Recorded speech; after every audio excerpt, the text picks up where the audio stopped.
الحمدللہ ثم الحمدللہ الحمدللہ رب العالمین والعاقبۃ للمتقین والصلاة والسلام علی سید الانبیاء والمرسلین وعلى آلہ وصحابہ الطیبین الطاہرین اما بعد فاعوذ باللہ من الشیطان الرجیم بسم اللہ الرحمن الرحیم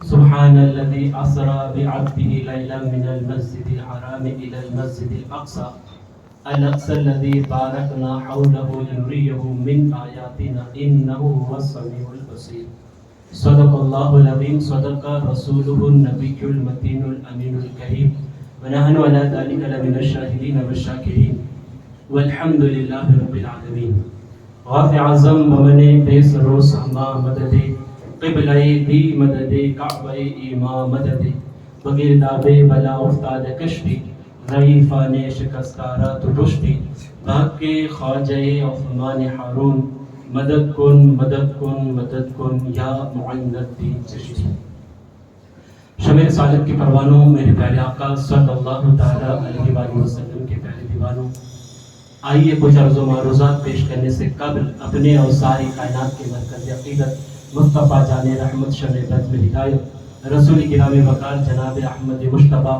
محمد مصطفیٰ صلی اللہ تعالیٰ علیہ وآلہ وسلم کی بارگاہ رحمت میں جس طریقے سے میں آپ کو درود مبارکہ پڑھاؤں، میرے ساتھ آواز بلند پڑھے الصلاة والسلام علیک یا رسول اللہ، الصلاة والسلام علیک یا حبیب اللہ، الصلاة والسلام علیک یا نبی اللہ، وعلی آلک وأصحابک یا نور اللہ صلی اللہ تعالی علیہ وسلم۔ شمع رسالت کے پروانوں، خطبہ مسنونہ کے بعد میں نے آیت معراج تلاوت کرنے کا شرف حاصل کیا۔ یہ 15ویں تاریخ کی ابتدائی آیت ہے، 15ویں پارے کی ابتدائی آیتیں میں نے تلاوت کرنے کا شرف حاصل کیا، جس میں معراج کے ابتدائی جو سفر ہے مسجد حرم سے مسجد اقصیٰ تک کا اس میں ذکر کیا گیا۔ میرے آقا علیہ الصلوۃ والتسلیم کے پیارے دیوانوں، معراج مصطفیٰ نبی اکرم صلی اللہ علیہ وسلم کا دوسرا سب سے بڑا معجزہ ہے۔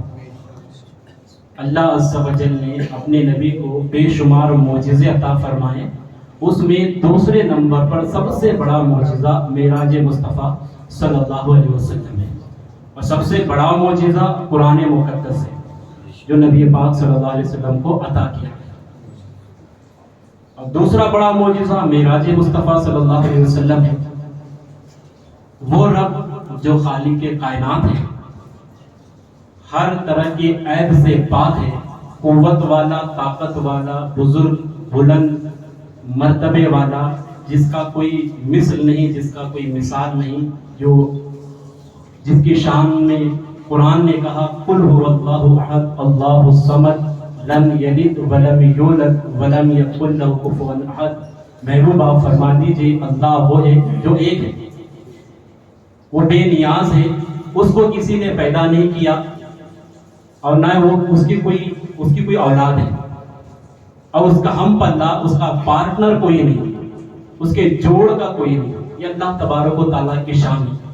اس اللہ نے حضرت سیدنا موسیٰ علی نبینا علیہ السلام کو کوہ طور کی چوٹی پر بلا کر اپنے کلام کا شرف بخشا، اور اسی رب نے اپنے محبوب کو عرش پر بلا کر، لامکان پہ بلا کر دیدار کا شرف بھی بخشا اور کلام کا شرف بھی بخشا۔ جب ہم یہ مانتے، ہمارا ایمان ہے کہ موسیٰ علیہ السلام سے اللہ نے کلام کیا طور کی چوٹی پر بلا کر، تو یہ جیسا معجزہ آپ کا، یہ بھی معجزہ ہے کہ اللہ نے اپنے محبوب کو طور پر نہیں لامکان میں بلا۔ سبحان اللہ۔ اور جو اللہ اپنے نبی موسیٰ علیہ السلام کے لیے دریائے اعظم میں خشک راستے بنا سکتا ہے، فرعون کی جو فوج لشکر پیچھا کیا آپ کی امتیوں پر، تو دریا سامنے آ گیا، پھر اس دریا میں، بہتے ہوئے دریا میں اللہ نے راستے بنا دیے، خشک راستے، یعنی سیمنٹڈ روڈ جیسے راستے بنا دیے، اور ایک نہیں کئی راستے بنا دیے، کیونکہ الگ الگ قبیلے کے لوگ آپ سے جڑے ہوئے تھے، تو خشک راستے دریا میں بنا دیے۔ دریا کی جتنی رکاوٹیں تھی، دریا میں راستے نہیں بنتے، مگر یہ معجزہ تھا نبی کا کہ اللہ نے ان کے لیے راستے بنا دیے۔ ایسے ہی اپنے محبوب کے لیے عرش سے لے کر فرش تک بھی نورانی راستے بنا، یہاں کی جتنی رکاوٹیں تھی سب اللہ نے ہٹا دی، اور پھر وہ ایسا راستہ بنا دیا کہ آپ گئے بھی اور جا کے واپس آئے بھی۔ اور یہ سائنس کہتی ہے کہ بھی زمین سے لے کے آسمان تک جانا بڑا مشکل ہے، کیونکہ زمین کے الگ الگ حصوں پر یہ آکسیجن ہے نا کچھ ہی کلومیٹر تک ہے، اس کے بعد آکسیجن ختم، پھر ایک حصہ ایسا آئے گا صرف برف ہی برف ہے۔ انسان تو انسان کیا، انسان کے زبان سے نکلے ہوئے جملے بھی برف ہو جائیں گے، فریز ہو جائیں گے، ایسا وہاں پہ ٹیمپریچر مائنس میں چلتا ہے، مائنس ڈگری میں چلتا ہے۔ اور ایک حصہ ایسا آتا ہے جو قرۂ نار جسے کہتے ہیں، ایک حصہ ایسا کہ صرف آگ ہے وہاں پر، لوہا بھی وہاں پانی بن جاتا ہے، تو جسم کا کیا حال ہوگا، یہ کیسے جائے؟ تو یہاں پر ہم دیکھیں تو اللہ تبارک و تعالیٰ نے حضرت ابراہیم علیہ السلام آگ کے اندر تھے نا، نار نمرود میں دہکتی ہوئی آگ، شعلے پھینکتی ہوئی آگ، بلکہ روایتوں میں آتا ہے کہ اگر کوئی بلند اونچائی سے، بلندی سے کوئی پرندہ بھی اڑ جاتا تو آگ آسمان کے اس حصے پر بھی پہنچ جاتی کہ اس پرندے کو جلا کے رکھ دیتی، اتنی بلندی تک اس کی گرمی پہنچتی تھی اس آگ کی۔ اس آگ کے اندر حضرت ابراہیم علیہ السلام کو ڈالا گیا، مگر وہ آگ آپ کو جلا نہ سکی، بلکہ اللہ نے گلے گلزار بنا دیا۔ تو اسی رب نے اپنے محبوب کو اس قرۂ نار سے بھی گزارا ہے، اس کو بھی گلے گلزار بنا۔ تو میرے آقا علیہ الصلوۃ والتسلیم کی پیارے دیوانوں، ہر مکاتب فکر والے کا یہ ایمان ہے، چاہے کسی بھی جماعت سے تعلق رکھتا ہو، فرقے سے تعلق رکھتا ہو، مکاتب فکر رکھتا ہو، اس کا یہ ہے کہ جنت سے حضرت آدم علیہ نبینا علیہ الصلوۃ والسلام اور حضرت ماں حوا رضی اللہ تعالیٰ عنہ جنت سے زمین پہ تشریف لائے۔ آپ تھوڑا سوچئے گا، جو رکاوٹیں اوپر سے نیچے آنے کے لیے اللہ نے ان رکاوٹوں کو دور کیا، تو کیا اپنے محبوب کے نیچے سے اوپر جانے کے رکاوٹوں کو رکھے گا؟ بے شک نہیں رکھے گا۔ جب تم یہ مانتے ہو کہ حضرت آدم علیہ السلام اور حوا جنت سے آئے نیچے، تو مصطفیٰ فرش سے بھی عرش پر جا کر بھی آئے، اس کو بھی ماننا پڑے گا، کیونکہ بلانے والا وہی رب ہے۔ اچھا، یہ بھی ایمان ہے ہمارا کہ حضرت عیسیٰ علیہ السلام کو سولی نہیں دی گئی، آپ کو صلیب پہ نہیں چڑھائے گئے، بلکہ اللہ نے آپ کو آسمانی دنیا پر اٹھا لیا اور قیامت کے لیے واپس تشریف بھی لائیں گے۔ اب یہ مانتے ہیں حضرت آدم علیہ السلام، حضرت حوا رضی اللہ تعالیٰ کا اوپر سے نیچے آنا مانتے ہیں، حضرت عیسیٰ علیہ السلام کا نیچے سے اوپر جانا بھی مانتے ہیں، تو آپ کو یہ بھی ماننا پڑے گا میرے مصطفیٰ گئے بھی اور آئے بھی، کیونکہ وہ خود دعویٰ نہیں کیا ہے، میرے آقا نے خود دعویٰ نہیں کیا، بلکہ اللہ نے خود دعویٰ کیا، سبحان الذی اسری بعبدہ، کہ پاک ہے وہ ذات جو لے گئی اپنے بندے کو راتوں رات۔ لے جانے والا دعویٰ کس نے؟ خود رب نے کیا ہوا ہے۔ ہمارے رب نے وہ تمام رکاوٹیں جو تھی سب کو ہٹا دیا اور اپنے محبوب کو وہ رفتار عطا فرمائی کہ آپ اتنے مختصر وقت میں جا کر آئے بھی کہ بستر بھی گرم تھا، پانی بھی بہ رہا تھا جو وضو کیا ہوا تھا، اور ساتھ ہی ساتھ جو دروازے کی جو کنڈی ہوا کرتی ہے وہ بھی ہل رہی تھی۔ بلکہ ایک جگہ میں نے یہ بھی پڑھا کہ آپ جب سفر کرنے لگے، براق پہ تشریف فرما تھے، تو ایک درخت کی ٹہنی آپ کے امام شریف پر لگی، تو وہ درخت کی ٹہنی ہل رہی تھی۔ میرے آقا فرماتے ہیں میں رب کا دیدار کر کے واپس آیا، تب بھی دیکھ رہا تھا وہ ابھی بھی ہل رہی تھی۔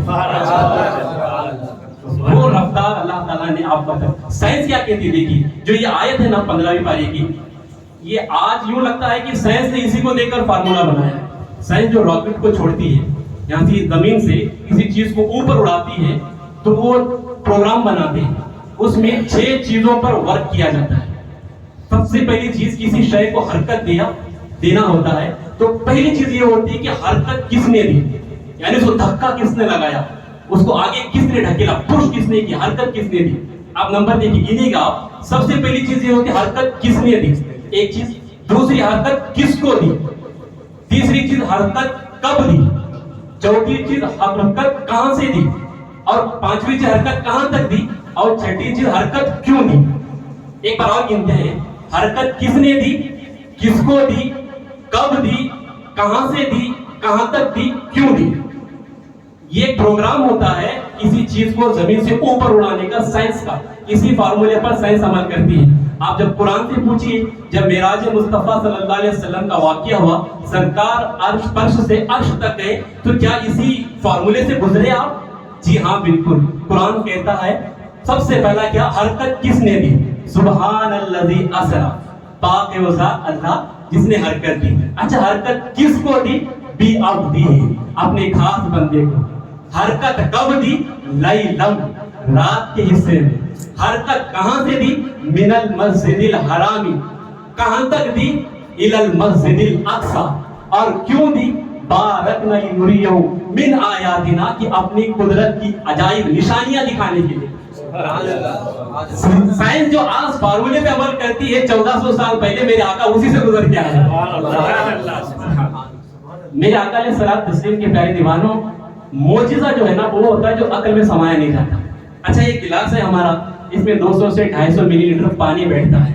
اگر میں کہوں گا اس میں 10 لیٹر پانی ڈالو تو وہ گلاس اس کو ایکسیپٹ کرے گا؟ نہیں کرے گا. اگر ڈال دیا آپ تو گلاس بولے گا نہیں اس میں 250 ml ہی پانی ہے, 10 لیٹر میرے میں نہیں بیٹھتا. تو عقل کو جو سمایا نہیں جاتا, عقل کہتی ہے کہ یہ نہیں مجھے سمجھ میں آ رہا, یہ نہیں ہوتا, کیونکہ اس کی کیپیسٹی اتنی ہے. معجزہ وہ ہوتا ہے جو عقل میں نہ بیٹھے. اگر عقل میں بیٹھ گیا تو فن ہے, نہ سمجھ میں آئی اس لیے وہ معجزہ ہے. میرے آقا کا جو معراج کا سفر ہے یہ معجزہ ہے. اچھا میں آپ کو تھوڑا پیچھے ہٹ کے بتاتا ہوں. اللہ تبارک و تعالیٰ نے اپنے نبیوں کو جو معجزے دیے ہیں نا, اس دور کے تقاضوں کے مطابق دیے ہیں, اس دور کے حالات کے مطابق, اس دور کے تقاضوں کے مطابق, اس دور کے, بلکہ اس دور کے یوں کہہ دوں سادے لفظوں میں, اس دور کا جو فقر تھا, جس دور کی طاقت پر لوگوں کو جو گھمنڈ غرور تکبر ہوا کرتا تھا, تو اللہ تعالیٰ نے ایسے معجزے دیے کہ ان لوگوں کے گھمنڈ غرور کو توڑنے والا, اس فقر کو توڑنے والا معجزہ دیا. آپ کو پتا ہوگا حضرت موسیٰ علیہ السلام کا دور, اس وقت جادوگری عروج پر تھی. فرعون کے پاس اتنے بڑے بڑے جادوگر تھے, اللہ اکبر, کی دنیا میں کہیں ملتے نہیں تھے. اور پھر اللہ تبارک و تعالیٰ نے حضرت موسیٰ علیہ السلام کو جو معجزہ دیا, اس جادو کے فقر کو توڑنے والا معجزہ دیا. ان کے پاس بڑے بڑے سانپ ہوا کرتے تھے, وہ لوگوں کو نگلتے تھے.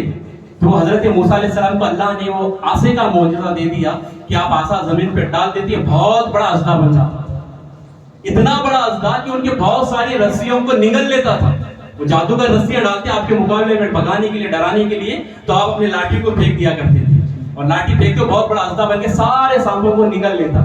اور جب سمٹ جاتا تو نہ اس کا وزن بڑھتا, نہ لینتھ بڑھتا, نہ وڈتھ بڑھتی, بلکہ جیسا آسا تھا ویسا ہی بن کے کھڑا ہوتا. سبحان اللہ, سبحان اللہ.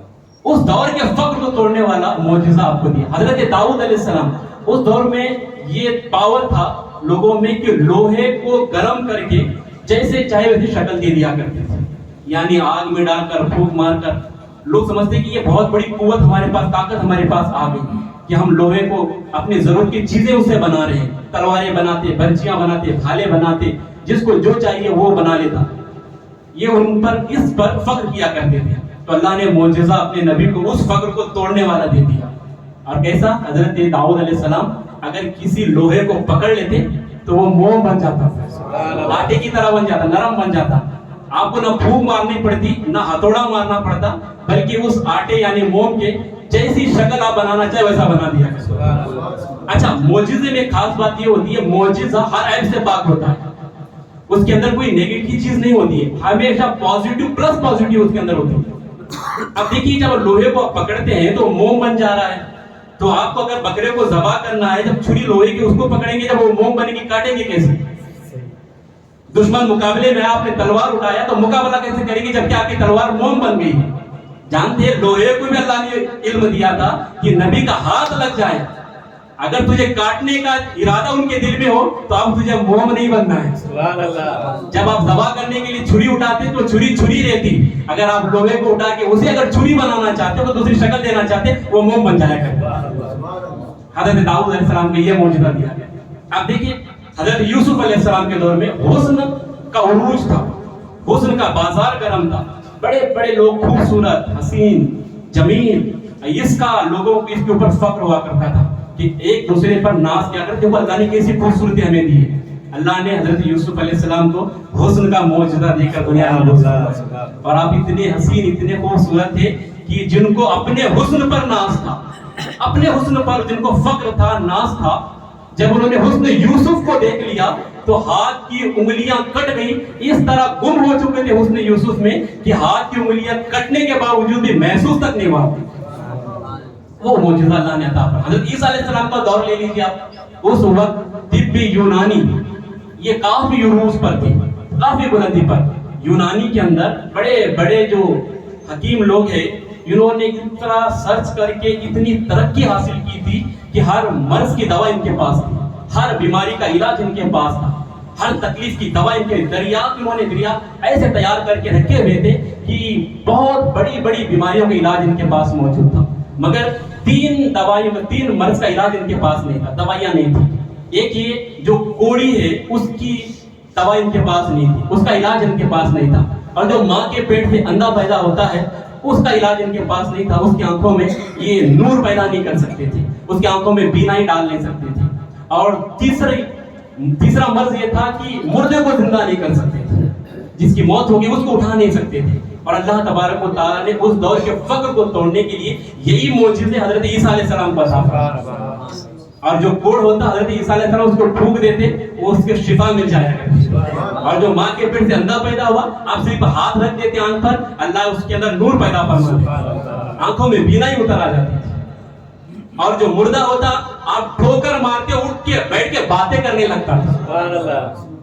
ایسا معجزہ اللہ تبارک و تعالیٰ نے حضرت عیسیٰ علیہ السلام کو دیا، یعنی اس دور کے مطابق ہی معجزے دیے گئے۔ اور جب میرے نبی کا دور آیا اس وقت بھی اللہ اکبر زبان و کلام کا عروج تھا، گھر گھر میں ادیب، گھر گھر میں شاعر، گھر گھر میں فلسفی، اتنی عروج تھی زبان کو کہ لوگ آپس میں باتیں بھی اشعار میں کیا کرتے تھے، ایک دوسرے کے حال کا خیریت بھی شعر میں پوچھا کرتے تھے، اور ان شعروں کے تال میل میں کبھی کمی نہیں آتی، نہ وزن میں کمی آیا کرتی تھی، یعنی اس انداز سے ایک دوسرے کی گفتگو کیا کرتے تھے، ایک دوسرے کے اندر اشعار کے اندر وہ حال خیریت پوچھ لیا کرتے تھے۔ تو اللہ تبارک و تعالیٰ نے اپنے محبوب کو قرآن کا معجزہ دے کر دنیا میں بھیجا، اور پھر کہا ہے اگر کسی میں اتنی ہمت تو پھر اس کے مثل کا کوئی صورت پیش کر دے، اس کے مثل کوئی صورت پیش کر دے یا کوئی آیت ہی پیش کر دے، چیلنج اور کم کرتے ہوئے آیا۔ اور یاد ہے کہ یہ چیلنج صرف اس دور کے لیے نہیں تھا بلکہ صبح قیامت تک یہ چیلنج ہے، اگر کوئی سرفراہ یہ کہتا ہے کہ قرآن اللہ کا کلام نہیں ہے تو پھر اس کے مثل لا کر پیش کر کے دکھا دے۔ حضرت امام جلال الدین سوری علیہ رحمہ فرماتے ہیں کہ جنگ احد اور جنگ بدر ہونے کی نوبت ہی نہیں آتی اگر ان کو یہ چیلنج یہ لوگ قبول کر لیتے۔ جو چیلنج دیا گیا تھا قرآن کی مثل کوئی صورت پیش کر دو، اگر یہ پیش کرنا آسان ہوتا تو یہ جنگیں بھی نہیں ہوا کرتی تھی، اب پیش نہ کر سکے تو پھر وہ جھگڑے پہ اتر آئے، لڑائی کے لیے اتر آئے، کیونکہ قرآن کا مثل کوئی پیش نہیں کر سکتا۔ اسی لیے امام بھی بولے نا، تیرے آگے یوں ہے دبے لچے فصحا عرب کے بڑے بڑے، تیرے آگے یوں ہے دبے لچے فصحا عرب کے بڑے بڑے، کوئی جانے کے منہ میں زبان ہی نہیں بلکہ جسم میں جان ہی نہیں۔ جب قرآن آیا تو پھر بڑے بڑے شاعروں کی زبان پہ تالے لگے۔ آپ کو پتا ہے عرب کا ایک کلچر تھا، ایک سسٹم تھا، بڑے بڑے شاعر جمع ہو کر اپنی شاعری کو پیش کرتے، اپنے کلام کو لکھتے ہوئے کلام کو پیش کرتے، باضابطہ ججز وہاں پر موجود ہوتے، وہ لوگ اس پر غور و فکر کرتے، اور پھر جس کے اشعار اچھے ہیں، میننگ فل ہے، معنی کے اندر، وزن کے اندر، تال میل کے اندر، تو پھر اس کے اشعار کو ایک تختی پر لکھ کر کعبہ شریف کے دیوار پہ لگا دیا کرتے تھے، جس کے اچھے اشعار لکھا ہوا ہے۔ پھر اگلا سال آتا، پھر ایسے موقع آتے ہیں ان کے پاس، تو پھر سارے شاعر جمع ہوتے، پھر اپنے اشعار اپنے کلام کو پیش کرتے، جس کا اچھا ہے پھر وہاں پہ لگا دیا کرتے، اور اس تختی کو اسی وقت ہٹا دیا جاتا کہ اس کے مقابلے میں اس سے زیادہ وزندار، اس سے زیادہ میننگ فل، اس سے زیادہ پاورفل کوئی اشعار ہوتا تو اس کی تختی وہاں لگا کر اس کو ہٹا دیا جاتا۔ جب سورہ کوثر نازل ہوا نا تو صحابہ نے کہا حضور اس کو لگا دیتے ہیں وہاں پر، تو سورہ کوثر انا اعطیناک الکوثر فصلی لربک وانحر انا شانئک هو الابتر، جب یہ سورت نازل ہوئی تو اس کی تختی پر اسے لکھا گیا اور لا کر کعبہ شریف کی دیوار پہ لگا دیا گیا۔ بڑے بڑے شاعر، ایک بہت دور سے، دور دراز سے بڑا شاعر تھا، لوگ جس کے دیدار کے لیے ترستے تھے، وہ آیا کعبہ شریف میں، مکہ شریف آیا، اس نے کعبہ کے صحن کعبہ میں بیٹھ کر اسے پتا تھا کہ یہاں پہ بہت بڑے بڑے شاعر جنہوں نے اپنا کلام لکھا ان کی تختی یہاں پر لگی ہوئی ہے. وہ سارے لوگوں کی تختی اپنے سورہ کوثر پر اس نے پہنچا تو پڑھا اس نے اِنَّا أَعْطَيْنَاكَ الْكَوْثَرَ فَصَلِّ لِرَبِّكَ وَانْحَرْ إِنَّ شَانِئَكَ هُوَ الْأَبْتَرُ. تو اس نے کہا کہ آگے اس نے کیا لکھا پتا ہے؟ ما ھذا کلام البشر. اس کا معنی یہ ہوتا ہے کہ یہ جو اشعار لکھے گئے ہیں, یہ جو کلام لکھا گیا ہے نا, یہ کلام کسی انسان کا نہیں ہے. بہت بڑا شاعر تھا وہ. اس نے کہا کہ یہ جو کلام یہاں پہ جو لگا گیا ہے نا, یہ کسی انسان کا ہو ہی نہیں سکتا. ما ھذا کلام البشر, یہ کسی انسان کا کلام ہی نہیں. چند دن گزرے ایک دوسرا شاعر آیا, وہ بھی بہت بڑا تھا. اس نے جب سورہ کوثر پر پہنچا, پورا سورہ کوثر پڑھ لیا. جہاں ما ھذا کلام البشر لکھا ہوا تھا نا, اس نے قلم منگایا, اس کو ایک لکیر کھینچا, انڈر لائن کیا اس کو, پھر آگے ایرو دے کر لکھا اس نے ھذا کلام البشر. یہ ایک انسان کا کلام ہے. وہ یہ کہتا ہے کہ ان اعطیناک الکوثر فصل لربک وانحر ان شانئک هو الابتر. یہ کسی انسان کا کلام نہیں ہے, یہاں تک صحیح ہے. مگر یہ جو کہا گیا ما ھذا کلام البشر, یہ جو کہا گیا یہ انسان کا کلام ہے. یہ جو 3 آیتیں اوپر کی ہے وہ کسی انسان کی نہیں ہے. مگر یہ چوتھا جو لکھا گیا ہے, یہ کہا گیا یہ انسان کا کلام نہیں ہے. یہ جو بات لکھی گئی ہے نا, یہ بات ھذا کلام البشر, یہ انسان کا کلام ہے. یہ قرآن کی شان, یہ معجزہ میرے آقا علیہ الصلوۃ والتسلیم کو دے دیا گیا. اور میں آپ کو بتاؤں, ہمارے نبی کسی مختصر وقت کے لیے دنیا میں تشریف نہیں لائے, قیامت تک کے لیے نبی بن کر آئے. آپ کے بعد کوئی نبی آنے والا نہیں تھا. تو پھر معجزہ بھی ایسا ہو کہ قیامت تک وہ اس فقر کو توڑتا رہے, اس دور کے فقر کو توڑتا رہے. اسی لیے آپ قرب قیامت, سائنس نے اتنی ترقی کرنی تھی سائنس کو کہ آسمانی دنیا کا سفر سائنس کو کرنا تھا. چاند پر بھی تمنجے ڈالنے تھے اور منگل گرہ پر بھی فلائٹیں بک کرانی تھی. تو جب یہ سائنس اتنی عروج پر آئے گی تو ہمارے نبی کی شان میں یہ گستاخی کرے گی. دیکھو سائنس کہاں ترقی کر لے گی, اور 1400 سال پہلے جو تمہارے نبی نے بتائے وہ وہاں تک نہیں پہنچے تھے. اللہ نے کہا قیامت کے قریب یہ لوگ اتنی بڑی بڑی باتیں کریں گے, محبوب آؤ, میں معراج کا سفر تمہیں ایسا عطا کروں گا, تمہیں وہ بلندیاں عطا کروں گا کہ سائنس الٹی سیدھی چھلانگیں مارتی رہے, وہاں تک نہیں پہنچے گی جہاں تک تمہارے قدم پہنچے. کوئی حد ہے ان کے عروج کی, بلغ العلا بھی کمال ہے. تو میرے آقا کو وہ عروج عطا کیا گیا. آپ نے سنا ہوگا جو تیر کمان سے نکل جاتا ہے نا, وہ واپس نہیں ہوتا ہے. ہوتا نا, یہ ڈائلاگ ہے نا, بڑے بزرگ کہتے ہیں بیٹا جو بات زبان سے نکل گئی نا پھر وہ لوٹ کے نہیں آتی, تول کے بولا کرو. اور جو تیر کمان سے نکل گیا وہ واپس نہیں آ سکتا. تو صاحب سائنس نے اتنی ترقی کر لی کہ جو میزائل, جو بم جو نکل گئے توپ سے, ان کا رخ بھی بدل سکتے ہیں.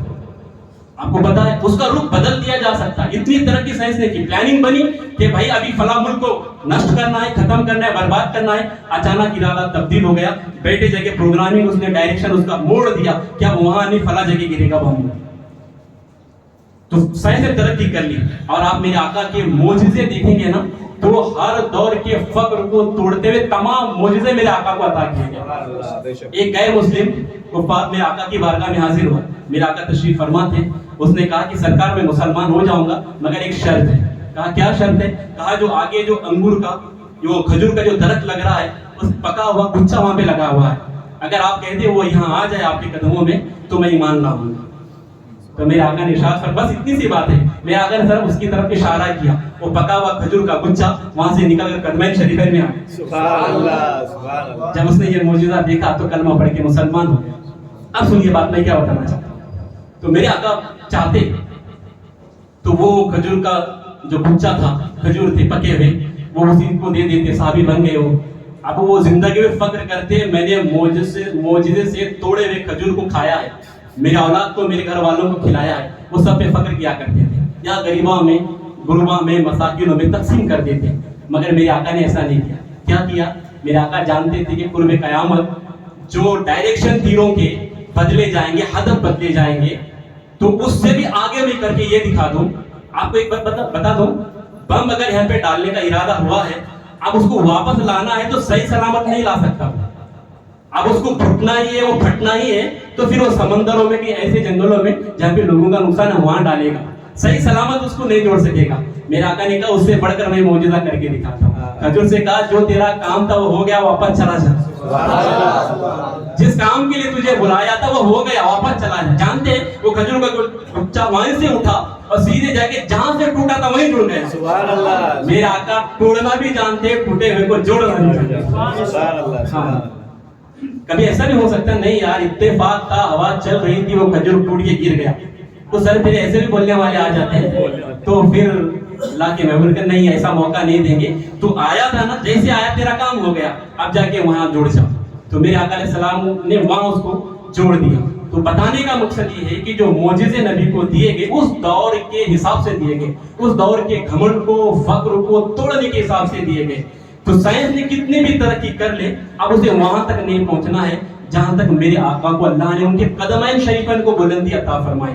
جب قدموں کا ہم اندازہ لگا نہیں سکتے تو پھر سر مبارک کی شان کیا ہوگی. تو میرے آقا علیہ الصلوۃ والتسلیم کے پیارے دیوان, اس پہ اگر گفتگو کروں تو بہت لمبی جائے گی, اب وقت بھی کم رہ گیا ہے. معجزے کے چند جو ہمارے لیے سیکھنے والی باتیں ہیں جو معراج شریف میں ہوئی ہیں وہ میں تھوڑا سا عرض کرتا ہوا گزروں. جب آقا معراج کے سفر میں تھے تو اللہ اکبر, بات ایسی تھی کہ ایک مقام پر سرکار نے ایسا دیکھا کہ کچھ عورتیں ہیں جنہیں الٹا ٹنگایا گیا, لٹکایا گیا ہے, سر نیچے ہے ان کے, پیر اوپر ہے, اور وہ ان کے جسم پر کپڑا بھی نہیں ہے, اور ایک عذاب میں مبتلا ہے. حضرت جبریل علیہ السلام سے میرے آقا نے فرمایا یہ کون عورتیں کے ساتھ یہ کیوں کیا جا رہا ہے؟ تو انہوں نے کہا یا رسول اللہ صلی اللہ علیہ وسلم یہ وہ عورتیں ہیں جو بے پردہ رہا کرتی تھی, اپنی بالوں کی نمائش کیا کرتی تھی, پردے کا لحاظ نہیں رکھتی تھی, انہیں عذاب میں مبتلا کیا گیا. شمع رسالت کی پروان یہ ہمیں اس سے ہوش کے ناخن لینے ہیں کہ عورت جو پردے میں رہتی ہے نا تو یہ اس کی شان ہے. ایسا نہیں ہے کہ اس کو قید میں رکھا گیا ہے, بلکہ لوگوں کو کنفیوز کرانے کے لیے اسلام کے دشمن ہمیں ہمیشہ کنفیوز کراتے رہتے ہیں کہ بھائی یہ انسان کے مائنڈ کو ڈائیورٹ کرنے کی کوشش کیا جاتا ہے. اور ایک بات یاد رکھیے گا, ابو جہل کا کام, عتبہ بن شیبہ کا کام اگر آپ دیکھیں گے تو ہمیشہ یہ رہا کرتا تھا کہ مسلمان کو کنفیوز میں رکھا کرتا. کیا آپ کو پتا نہیں تھا یہ معراج کا واقعہ جب ابو جہل کے سامنے میرے آقا نے سنا دیا تو کتنا خوش ہوا, انکار تو کیا, دلی دل میں خوش اس لیے ہوا کہ ایسا ہوتا نہیں ہے, اب لوگوں کو ان سے دور کروں گا. سب لوگوں کو بتاتا ایسا ہوا ہے, آپ مانتے؟ لوگ کہتے نہیں مانتے. اتفاق سے حضرت صدیق اکبر رضی اللہ تعالیٰ سے ملاقات ہوئی تو اس نے کہا ابو بکر رکو رکو, ایک بات ہے. کہا کیا ہے؟ کہا بات یہ ہے کہ ایک شخص ہے مکہ میں, وہ یہ کہتا ہے کہ مکہ شریف سے مسجد اقصیٰ تک یہ بہت مختصر وقت میں گئے اور آئے بھی. اتنا ہی نہیں بلکہ آسمانی دنیا کا سفر کیا, سدرا پہ گئے, لامکاں پہ گئے, عرش کو عبور کیا, لامکاں تک جا کر واپس آئے اتنے مختصر وقت میں کہ وضو کا پانی بھی بہہ رہا تھا, بستر بھی گرم تھا اور دروازے کی کنڈی بھی ہل رہی تھی. اتنے مختصر وقت میں کوئی آ سکتا ہے؟ تو حضرت سیدنا صدیق اکبر رضی اللہ تعالیٰ نے جواب میں ارشاد فرمایا نہیں, بالکل نہیں ہو سکتا, کیونکہ مکہ شریف سے بیت المقدس تک جانے کے لیے 1 مہینہ لگتا ہے اور آنے کے لیے 1 مہینہ لگتا ہے. تو آنے جانے میں صرف ٹچ کر کے بھی آنا ہے تو 2 مہینے لگ جاتے ہیں. تو اتنے مختصر وقت میں کون آ جا سکتا ہے؟ تو ابو جہل دل میں خوش ہوا, کہا لوہا گرم ہے, اب چوٹ صحیح ٹھکانے پہ لگی ہے. کہا یہ کسی اور نے نہیں کہا ہے, یہ کسی اور نے, تیرے دوست محمد نے یہ کہا ہے صلی اللہ علیہ وسلم. اللہ اکبر. جواب سنو کیا تھا, اور یہی عقیدہ ہمارا ہونا چاہیے. جواب یہ تھا ابو بکر صدیق رضی اللہ تعالیٰ عنہ کا, ارشاد فرمانے لگے کہ میرے دوست محمد صلی اللہ علیہ وسلم نے یہ کہا ہے. کہاں آپ کے دوست نے کہا ہے؟ تو جواب ارشاد فرمانے لگے اگر انہوں نے یہ کہا ہے, اگر وہ اس سے بھی کوئی عجیب بات کہتے بھی تب بھی مانتا. اس بات کی تو کیا بات کر رہا ہے, اگر اس سے بھی کوئی ہٹ کے بات کرتے نا تب بھی میں مانتا, کیونکہ وہ میرا. ابو جہل ڈسٹرب کرنے کے لیے, کنفیوز کرنے کے لیے, یہ ہمیشہ چال چلتی ہے لوگوں کو کنفیوز کرانے کے لیے, ہے نا. آپ کو پتا ہے نا جب اسپین کو زوال آیا, 700 سال تک مسلمانوں نے اسپین پر حکومت کی, مگر وہاں سے مسلمانوں کو بھگا دیا گیا, مسلمانوں کو زوال آیا, مسلمان کو وطن چھوڑ کے بھاگنا پڑا, بہت مصیبتیں مسلمانوں نے جھیلی. تو جانتے ہیں تو ہندوستان کے بھی چند لوگ وہاں گئے تھے کہ بھئی تم مسلمانوں کو اسپین سے کیسے نکالتے, کیا پلاننگ بنائی, کیا سسٹم تم نے رکھا تھا تاکہ ہندوستان سے بھی ہم مسلمانوں کو نکال سکیں. تو انہوں نے جو پلاننگ بنائی تھی وہ ساری بتا دی ہم نے یہ فارمولے پہ عمل کیا, ہمیں کامیابی ملی. ان میں سے 3 جو ہے وہ قابل غور ہے. سب سے پہلی بات یہ تھی کہ مسلمانوں کو آپس میں کنفیوز رکھنا ہے کسی بھی مسائل کو لے کر. جیسے ابھی معراج النبی, کنفیوز مسلمان کچھ کہتے ہیں کیسے ہو سکتی ہے, ہوئی کیا مثال, ارے قرآن کہہ رہا ہے ہوئی, آپ کیوں نہیں مانتے؟ کنفیوز کر دیا گیا, اس کو کنفیوز کر دیا گیا. ایک اور دوسری بات یہ بتا دی گئی کہ آپس میں انہیں لڑاؤ، مسلمانوں میں فرقے پیدا کرو، آپس میں جھگڑا کرتے رہیں گے تو تمہیں انہیں یہاں سے نکال سکتے ہیں۔ اور تیسری بات یہ کہ علماء کا ادب سے انہیں پاس رکھو، یہ علماء سے جتنے دور رہیں گے یہ دین سے دور رہیں گے۔ میں آپ کو بتاؤں، کنفیوز اگر انسان ہوتا ہے نا، کبھی بھی اپنے منزل تک پہنچ نہیں سکتا ہے۔ کوئی بھی انسان کنفیوز رہا کچھ نہیں کر سکتا، بلکہ فیوز ہو جاتا ہے وہ کنفیوز ہونے کے بعد۔ آپ کو پتا ہوگا، میں بتاؤں موٹی مثال سادی سی، بامبے کبھی گئے ہوں گے، ممبئی، آپ لوکل ٹرین میں کبھی سفر کیا ہونا آپ کو پتا ہوگا، 5 منٹ 2 منٹ میں لوکل آتے ہیں اور بھر کر آتی ہے۔ اگر آپ کنفیوز رہے کہ بھائی 2 منٹ کے بعد دوسری لوکل آنے والی ہے، پھر 2 منٹ کے بعد دوسری آنے والی ہے، تو آپ چڑھنا چاہیں گے نا، کسی بھی ٹرین میں چڑھ نہیں پائیں گے، 10 ٹرین نکل جائیں گے۔